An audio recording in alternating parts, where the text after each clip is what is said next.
Greetings and welcome to this week's episode of Bronx Bombers. My name is Joe Rubenstein and it is Wednesday, May 2nd, and the Yankees, after a truly glorious 4-0 win last night in our personal house of horrors, Minute Maid Park, on the strength of a superb performance by our bullpen after Jordan Montgomery left with some elbow pain. Hope he's okay. But Domingo Germán, Chad Green, Betances, Robertson, and then Chapman came in and gave up absolutely nothing. The Yankees bullpen, since April 27th, has pitched 18 innings, given up 0 runs, as in 0, only 4 walks in those 18 innings, and 21 strikeouts. That is dominance, folks. Dominance.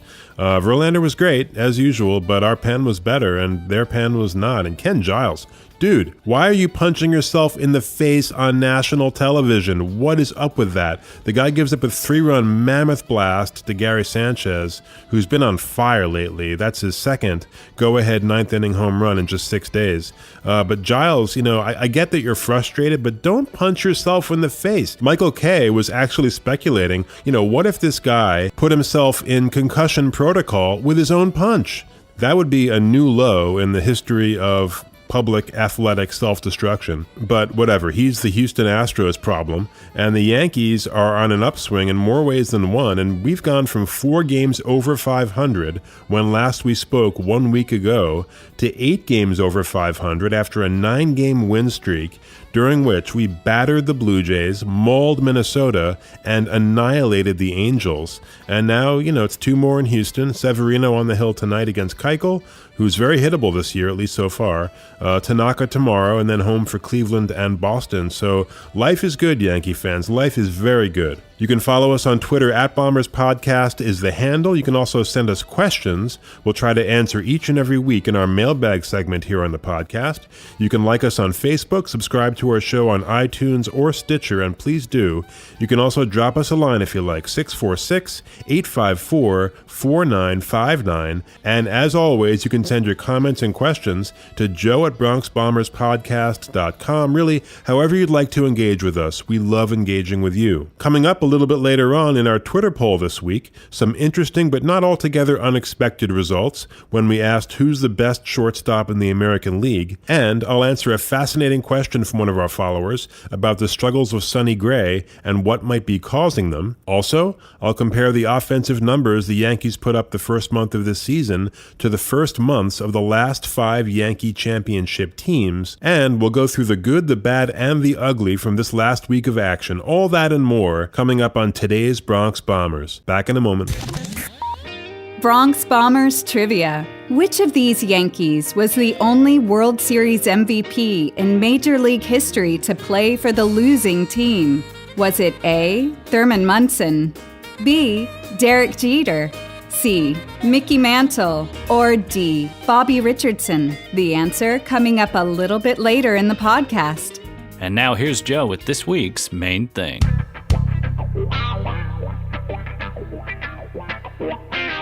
So it's sort of like we were cruising along the highway for a week and change, and then the engine kind of seized up for a night down there in Houston on Monday when Charlie Morton, who, just a few short years ago in Pittsburgh was a fairly mediocre sinker ball pitcher, but seems to have somehow magically transformed himself into Nolan Ryan. I don't know, maybe it's the water down there in Houston, I have no idea.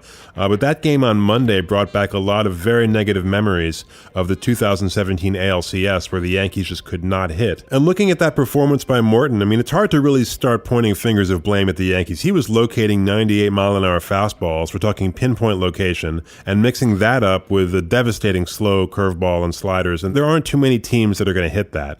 And then Trevor Bauer yesterday, outspoken pitcher for the Indians, no stranger to controversy, got into a Twitter fight with the Astros. He basically insinuated that the Astros pitchers are doctoring the baseball. And his evidence for this, and he's not the first to point this out, is that the spin rate, which can now be measured, has increased dramatically for Justin Verlander since he joined the Astros, and now for Garrett Cole as well. Foreign substances like pine tar increase spin rate, which helps with breaking pitches and velocity. The Astros now have 3 pitchers in the top 10 of spin rate right now in all of baseball, and, no coincidence, their staff ERA is by a large margin the very best. Look, I need more evidence than just spin rate. This is just speculation right now, but I do find it strange that Charlie Morton, who was a journeyman for years in Pittsburgh, comes to Houston, and as he approaches his mid-30s, suddenly is throwing like 6 miles an hour faster. I mean, did he not know all those years he pitched for the Pirates that throwing the ball faster makes it harder to hit? I mean, how do you account for that sudden burst of speed? I don't want to insinuate anything myself, but I think it's a reasonable question that I'd like to hear asked. I mean, how does that happen exactly? I mean, their response to Bauer's insinuation was some vague talk about analytics. I mean, I'm not aware of any analytic that will make a pitcher throw 5 to 6 miles an hour faster. But, this will be an interesting story to follow over the coming weeks if it blows up. I mean, even if it amounts to nothing, if it makes the Astros at all uncomfortable, I'm all for it. But in the meantime, we got that monkey off our back last night. Monday was our 7th consecutive loss in that ballpark, including the postseason. And in those 7 games, we hadn't scored more than a single run, which was incredibly frustrating. The only Yankee who had good at-bats on Monday was Gleyber Torres.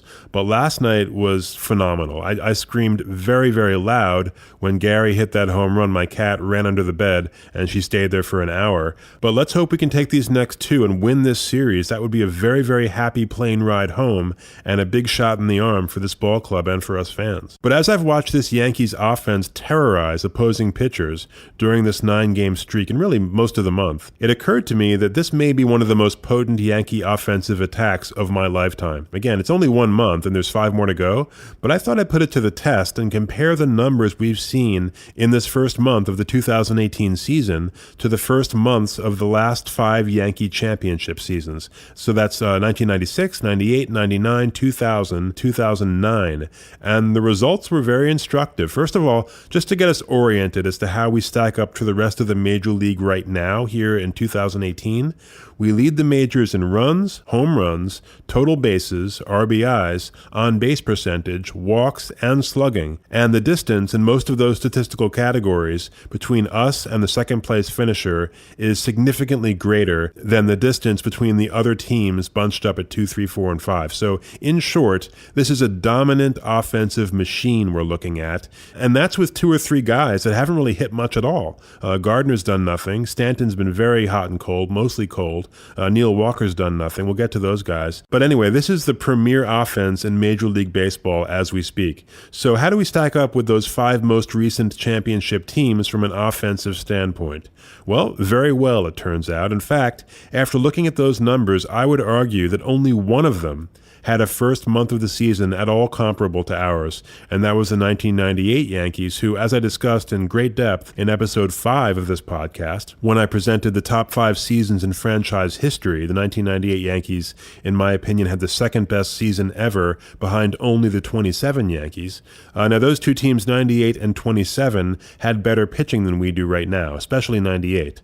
But I decided not to compare the pitching for another month or so because what we're seeing is the emergence of 2 of our pitchers after somewhat shaky starts, and all of a sudden these 2 guys are pitching amazingly well. Masahiro Tanaka and CC Sabathia. We'll talk about both of them a little later in this segment, but also incremental steps forward for Sonny Gray as well, so we'll get into that later too. But let's start with runs. In the first month of this season, we scored 161 runs, which amounts to an astounding 6.2 runs per game. And that number, 161, was oddly enough the exact amount of runs the 98 Yankees scored in their first month, and that leads the list of all these teams, 161 runs. Now, home runs, 2018 is at the top of the list. We hit 40 home runs in the first month. The second closest is the 2009 Yankees with 37. The big bats there were A-Rod, Teixeira, Swisher, and Matsui. And while we're on home runs, another interesting fact, the 98 Yankees is dead last in this category with only 25 in their first month. That was not a home run hitting ball club, proving that on-base percentage, which we'll get to, is just as important to run production as power. RBIs, the 2018 Yankees once again lead the list with 156. Now here's the counter-argument to what I just said about on-base percentage, and this shows that the big emphasis on power in today's game starts to make some sense. The 2018 Yankees have the second lowest batting average of all these teams. The only one with a lower batting average their first month was the 2000 Yankees. That was a team that had a 500 record after a month and kind of stumbled into the postseason. And the 98 Yankees soared above everyone with an incredible 325 team batting average after a month of play. So basically, although they didn't hit home runs, they did everything else. But this current team team has managed to score just as many runs as 98 with a power attack. Now, after seeing how we fared against Morton and Verlander, which is not well, the question arises whether the power attack is as effective in the postseason when you have to deal with first-rate pitchers pretty much every game. But the truth is, this current team is no slouch in the on-base department either. Of these 5 championship teams, only 2 had better on-base numbers than the current Yankees. The 98 and 96 Yankees. The 98 Yankees, after a month, had an incredible .438 on-base percentage as a team. So, long story short, we're looking at a championship caliber offense for sure 1 month into the season. Now, again, the season is 6 months, not 1. But it's worth pointing out something I noticed during this research. These 5 championship teams did not have nearly the amount of injuries this 2018 team has had this first month. And I don't recall any of them having the kind of extreme cold, rainy weather we've had either. So I think it's safe to say the best is yet to come. But let's narrow our focus to just the last week of action as we get into the good, the bad, and the ugly, as we take a hard look at some of the individual performances of the past week and see how some of our Bombers have fared. In our good section are 2 pitchers and a rookie. Let's start with Masahiro Tanaka, who was utterly brilliant on Saturday night in Anaheim. That was that big blowout game. And as is often said, sometimes when a pitcher's team has a big, long inning, and in each of those first 2 innings, the Yankees scored 5 runs, batting around both innings, that can throw off a pitcher's rhythm, but Tanaka was just a machine, never in serious trouble, struck out 9, and that's a very good hitting ball club, the Angels, and he came out after that long top of the first and made short work of the Angels, setting them down in just 9 pitches. Tanaka just allowed 2 hits in that game. Mike Trout's single and a solo home run off of Cozart, and Tanaka has lowered his ERA considerably and has walked only 8 batters in 35 innings pitched. That's amazing. The other pitcher in our good section, who's a guy who I personally find kind of inspirational, is CC Sabathia. I find him inspirational because he's had the courage and the adaptability to transform himself from one kind of pitcher, a power pitcher, into something completely different. And as a result, he's engineered a late career renaissance, and it's not something to take for granted. If you look at Matt Harvey on the Mets, he's so far not been able to make a similar transition after losing velocity post Tommy John. He's in the bullpen now, and he's going to have a rough free agency this winter, given how poorly he's pitching. But Sabathia on Sunday just put those Angels bats to sleep, and I love his intensity. He rightfully berated home plate umpire Angel Hernandez, whose incompetence is really something to behold. It's enraging, in fact. It's been that way for decades. So Sabathia let him have it after the 3rd inning, and Boone correctly ran out there to deflect it so CC didn't get tossed. And the Angels managed only 1 run in 7 innings against Sabathia, who lowered his ERA to 1.71. And that 1 run he gave up against the Angels is the only one Sabathia has permitted in 17 1/3 innings since returning from the DL on April 19th. So good for him.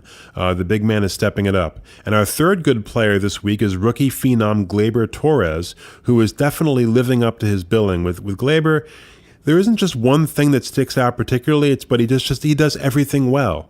And what an upgrade defensively over Starlin Castro. And, in his first 9 games ever playing in the major leagues, Torres is hitting .323 with an OPS over 800, 3 doubles, 3 walks, 2 RBIs, and a stolen base. And he's made some truly phenomenal plays at second base. And, again, was the only hitter in our lineup on Monday that could generate anything against Charlie Morton, eventually driving him from the game with a double off the wall. Our bad section, once again, features Brett Gardner, who just is not hitting anything and who's rapidly turning into a liability in this lineup. I hate to say it, but anyone who's watched the games the last couple of weeks knows it's true.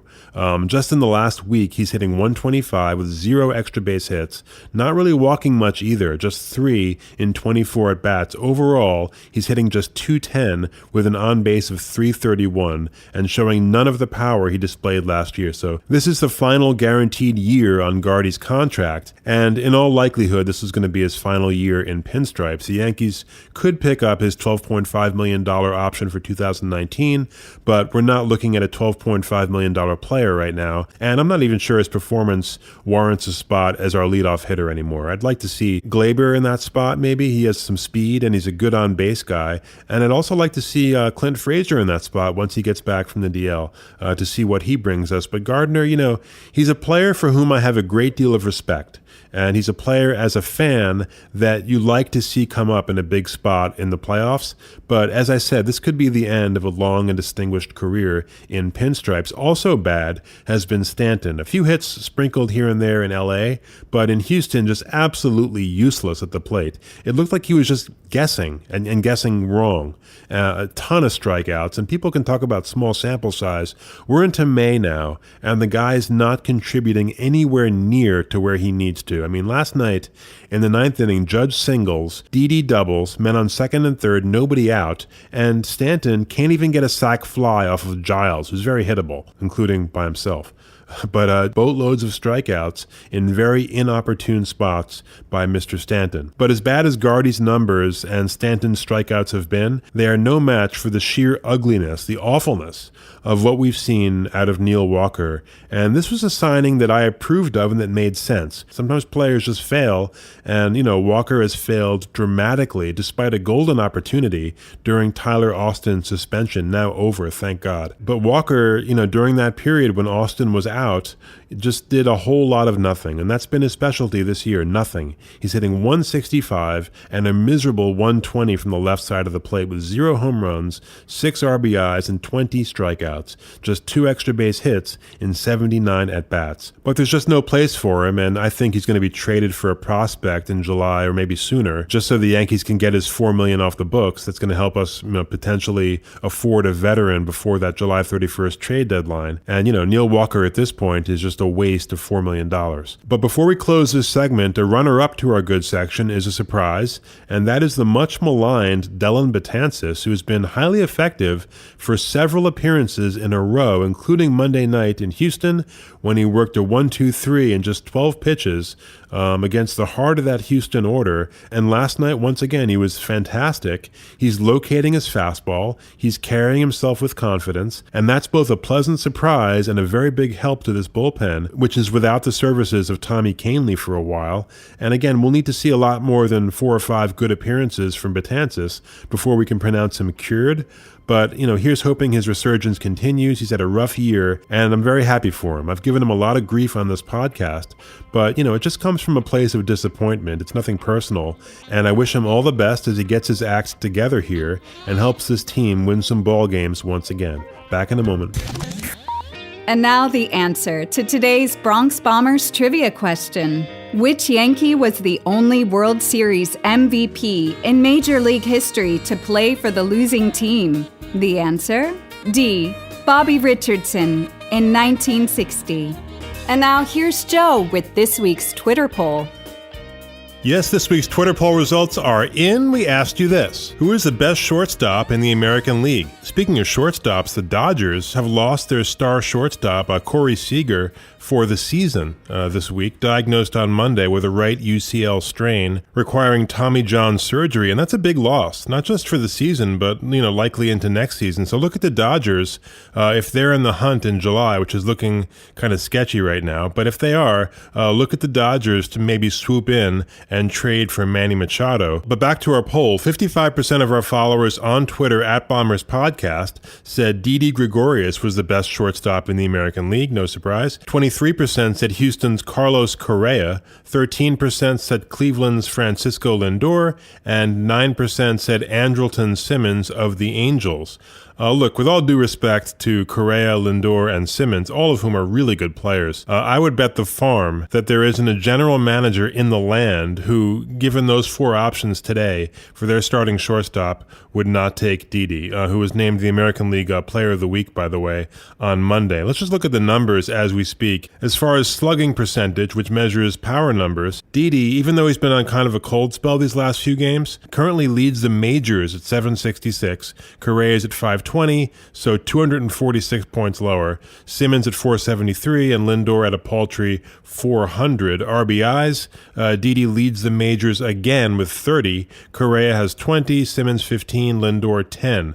On base percentage, Didi's at 436, Correa's at 387, Simmons 385, Lindor at 319. I could go on, but I won't labor the point. These offensive stat lines all tell the same story, which is that Didi is the best hitter of these four, and it's not particularly close. Didi has transformed himself into one of the elite hitters in all of Major League Baseball, and it's worth noting how far he's come. Remember, when we traded for him in 2014, giving up reliever Shane Green for Didi, I mean, that might be the best trade/heist in the history of this franchise. But Didi back in 2014 was viewed as a light-hitting shortstop who was excellent defensively, which he is, and maybe had some offensive upside. Now, Didi had one major flaw in his hitting game when he was in Arizona, where he hit 226 in 2014, his final year there, and it's a common flaw for lefties. He could not hit left-handed pitching. So he worked his tail off, analyzed like a gazillion videos, changed his batting stance, and applied himself, and here's the result. In 2014, Didi hit 137 against lefties, okay? Shades of Neil Walker. In 2015, his first year in New York, he hit 247 against lefties, quite a leap. And in 2016, his average against southpaws went up to 324, which is exceptional for a left-handed hitter to have that kind of stat line against lefties.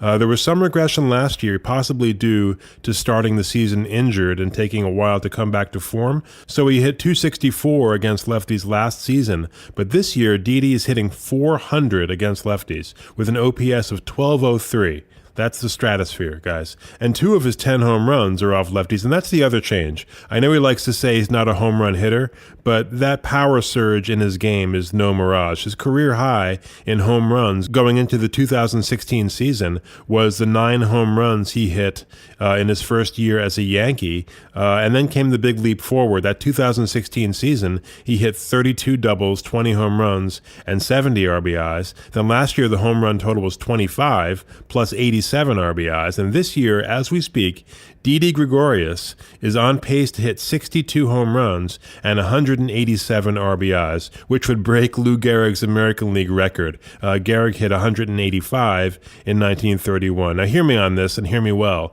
This will not happen, okay? Keep in mind, Didi hasn't missed a single game this season, and he will. And the chances are slim to non-existent that he stays this hot. And the fact is, he's cooled off considerably since that game-winning home run in Game 1 in Anaheim, after which he took, in my opinion, an ill-advised curtain call. So what happened there were so many Yankee fans in Angels Stadium during that series, even more than usual, that it really was like Yankee Stadium West, which I'm sure irritated the Angels players, and I know for a fact irritated a great many Angels fans from what I saw on Twitter and on their blog, Halo's Heaven.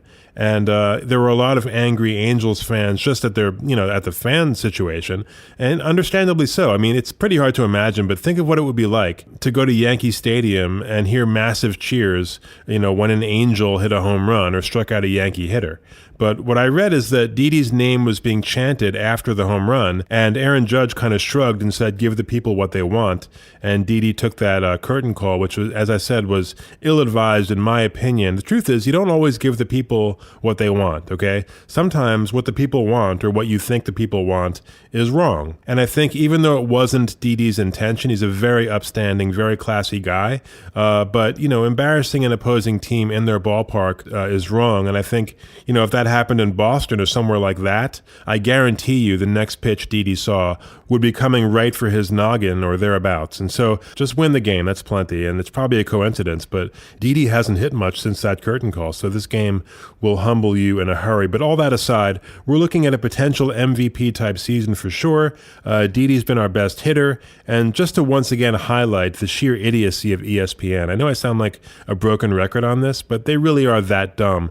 They repeated on that broadcast on Sunday ad nauseum that this was the final year of Didi's contract, and were debating what the Yankees would do. Would they sign him before he becomes a free agent this winter? And all that was totally false. Didi is under contract for next season as well, but Didi is eligible for arbitration after this season, and I imagine will be getting a bit of a raise from his current $8.25 million. So the question really is, will the Yankees extend his contract after this season to avoid losing him in free agency in 2020? My good friend Mike Calandrillo over at the blog Yanks Go Yard asked this question to ESPN's Buster Olney this week. Olney is the senior baseball writer at ESPN and knows a lot. And here's what Buster said, quote, "I think they'll go through arbitration, and the reason why is because any long-term extension that they agree to during the course of the year applies to their luxury tax issue, and as you know, that's something the Yankees have worked like crazy to get past. I actually think that in a vacuum, that if there was no luxury tax penalty hanging above the Yankees, that they would have already agreed to a deal with Gregorius. I do think in the offseason they'll probably explore some talks about a multi-year deal," unquote. Now, another issue is that the Yankees are very happy with the payroll flexibility they have right now, because what that means is that when players become available for trades in July, that we'll be in the market for, basically anybody. So we'll see what happens long-term with Didi, but in the meantime, sit back and enjoy another 130 games this season and another 162 next season of one of the premier players on the planet doing his thing in pinstripes. All right, from this week's mailbag, our question of the week here on Bronx Bombers comes from Mike in Bensonhurst. And by the way, the email is joe@bronxbomberspodcast.com, or you can find us on Twitter @BombersPodcast is the handle, or give us a call at 646-854-4959. If you have any questions you want to have us answer on any future episodes, we are more than happy to do so. And before I read Mike's question, which is about Sonny Gray, I want to point out that Mike sent me this question over the weekend before Sonny Gray's start in Houston on Monday, which was quite good. So just wanted to point that out. And Mike writes, "When Sonny Gray pitches, I get so frustrated I want to tear my hair out. We gave up 3 great prospects for this guy, and what has he given us? A big fat nothing. Here's what I don't understand. How could he be so good in Oakland, and why so bad now? Is he another Ed Whitson?" Well, thanks for that question, Mike. It's a really great one. And Ed Whitson, by the way, was a pitcher the Yankees acquired in 1985, and he's kind of become an object lesson or a symbol of the kind of free agent that comes to New York and fails. But the truth is, Whitson wasn't that great before he came to New York, or at least not for a sustained period. He had one good year, basically, 1984, when he went 14-8 for the Padres with a 3.24 ERA. So based on that, Steinbrenner signed him to a 5-year deal, and Whitson was just horrendous out of the gate, going 1-6 with a 6.23 ERA in his first 11 starts, and the hecklers were all over him. Although if you look at his numbers later that season, he did improve. But then there was this horrendous incident that September of 85 involving Billy Martin in a bar, where else, right? So it was in the middle of a pennant race with Toronto, and the Yankees were just 3 games back, I believe, and Billy gave Whitson the ball in a pivotal game in a series at the stadium against the Blue Jays, and Whitson it was awful. The Jays just destroyed him. And so Martin lifted Whitson from his next start, possibly at the behest of Steinbrenner. That's a kind of vintage, back in the day, impulsive Steinbrenner move. And then late one night at a bar in Baltimore, I believe, Billy Martin and Whitson got into this huge argument that led to an altercation, which oftentimes Billy got the better of those things. But, Whitson was big and strong, and Billy was old and in bad shape, and ended up with a broken arm, a bunch of bruises, etc. And that was pretty much the end of Whitson. I think he was gone that following year. Now, Sonny Gray and Aaron Boone will not be getting into any bar brawls anytime soon. The chances of that happening on a scale of 1 to 10 are in the negative integers. But Mike, as far as what ails Sonny Gray, we've heard in the last week or so a number of theories. One that Paul O'Neill put out there on the broadcast in the game against Minnesota last week, so 2 starts ago, where Sonny pitched in constant trouble and was falling behind in counts. accounts, O'Neill said that Sonny was not attacking the top of the strike zone and was staying away from his fastball, which is verifiably true, or it was until Monday in Houston. And as we discussed 2 podcasts ago with regard to Betances, when hitters find out that there's a limited repertoire they're going to see from a pitcher, they suddenly get a whole lot smarter. So what we've seen up until Monday, which again was way better, 6 innings, 2 runs, 4 hits, 3 walks, 4 strikeouts. So basically night and day from his previous starts. But up until that start, what we were seeing from Gray were pitches down in the zone, right on the edge, or pitches just way out of the zone. So hitters were either just walking or waiting on those low zone pitches and launching them. And again, before Monday, almost half of Sonny's fastballs have been out of the zone, 43%. That's 6% up from his career average. And O'Neill was right. He's throwing far fewer. Just last season, Sonny threw a fastball 55% of the time, and this year it's 37%. Although again, we saw many more fastballs on Monday, so that game was a legitimate step forward, as opposed to the fake steps forward that we've heard about from Aaron Boone up until this point. But what we've seen in 2018, not only with the Yankees, but all around the league, is a much more patient approach at the plate in general. Walks are through the roof, and hitters are not chasing, particularly when they're ahead 2-0. And again, Sonny's been falling behind way too many hitters. But, I think it's entirely possible that Sonny Gray may have been overrated by the Yankees and by a lot of Yankee fans, including yours truly, based on 2 good seasons several years ago. So in 2014 and 2015, Sonny pitched well, over 200 innings each year, and a 3.08 ERA in 2014, and then the next year when he finished 3rd in the Cy Young voting, a 2.73 ERA. Now, some analysts counter that pitchers in Oakland have a little bit of an advantage because the foul territory in Oakland Coliseum, which is basically a football stadium where baseball is played, is so enormous that fouls that would be out of play in literally any other ballpark are catchable there. But those 2 years, were legitimately good. But then came disaster. 2016 was an injury-filled season with forearm issues and various other ailments. He went 5-11 with a 5.69 ERA. Then he started last season on the DL, and honestly, last year was not great. I mean, since 2016, Sonny Gray is 16-24 with a 4.67 ERA in 54 starts, and that's pretty much the dictionary definition of pitching mediocrity. So the fact is, he's probably not a top-of-the-rotation starter. I think best case scenario, he's a solid number 3, more realistically a number 4. Now, one point that I'll differ with Mike on is I think people who have been frustrated by Gray, and I'm definitely one of them, make the mistake of overvaluing the prospects that we gave up and thinking we got fleeced. But I think it's false to classify Mateo, Caprillion, and Dustin Fowler as great prospects. The fact is, none of those guys have seen any major league action this year and really aren't likely to anytime soon. So it's not like we gave up Andujar and Torres for this guy. And for those who are killing Cashman for not trading for Garrett Cole, who's pitched very well for the Astros, that's who the Pirates wanted, Miguel Andujar, who's been setting the major leagues on fire the past few weeks. Now maybe after a look at Houston's pitching staff this week,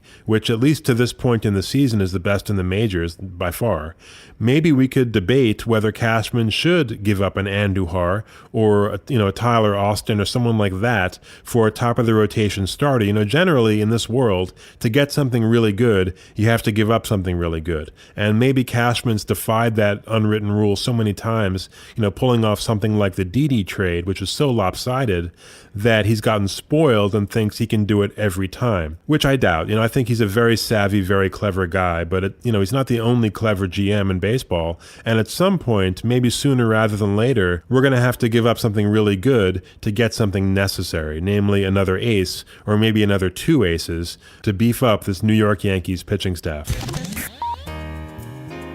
And that'll do it for this week's episode of Bronx Bombers. Again, don't forget, you can subscribe to this podcast on iTunes or Stitcher. Follow us on Twitter @BombersPodcast is the handle. Like us on Facebook as well, but most of all, have faith in the Yankees. We'll see you again next time.